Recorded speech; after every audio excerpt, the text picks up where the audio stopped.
rhetoric is sort of the act of convincing somebody of something. That's the act of argument, right?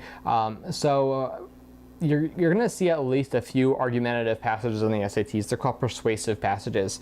And when you see persuasive passages, chances are you're going to see at least a few questions that ask about the nature of the author's argument. Like, how does the author try to convince you of things?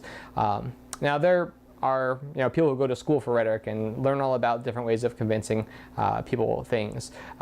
But SAT, thankfully, has a very sort of limited scope of the way that an author would try to convince you of his argument.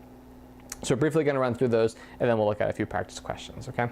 Okay, so the first one is he's going to quote an authority, and that's pretty common. You're used to seeing that on the news, but basically he'll say, scientist says this, or, historian says this, or a writer says this, and that is pretty common. So if you see the questions making reference to the quote from somebody else or asks what he does, quoting an authority figure is a perfectly valid response. That is, they do that a lot.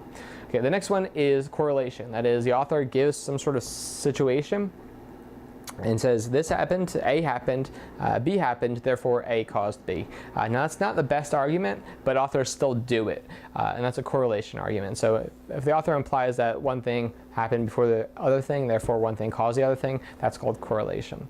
The next is attacking the opposition. This one's actually also really common on the test, and they say, it's kind of silly to believe this guy, therefore I must be right.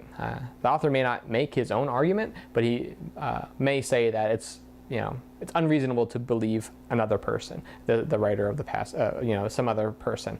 So if you see the author just basically criticizing someone else's argument without making one of his own, or making a very minor argument at the end of the passage, chances are his rhetorical sort of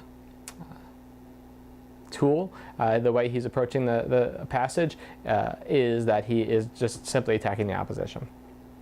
Okay, the fourth one is common sense, and that is he's implying that it's ridiculous to believe anything but his argument because common sense sort of compels the truth of his argument. And that's also kind of a silly argument, a way to structure an argument, but you're going to see it. So common sense, and again the questions will say, how does he make his argument? And the answer will be like, he implies that it's foolish to think any other way, something like that. All right. The fifth one is an analogy, and this is the case where he sort of presents a situation that is similar to whatever he's arguing about, and saying that enough of the characteristics of these two situations are similar that the conclusions that can be made about one situation can be applied to the other. And this is called analogous reasoning. It's also pretty common on the test. And lastly, and much more uncommon, is paradox. And a paradox is when you say some contradiction must arise from a fallacious argument, right? So,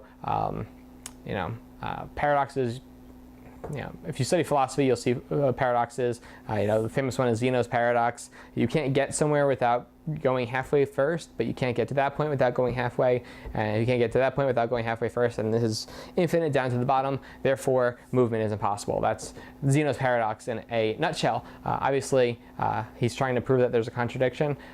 His big point was there's a contradiction in the way we think about space, but it's a paradox nonetheless. So lastly, the author might use paradox, which is the least common. So let's take a look at a few examples.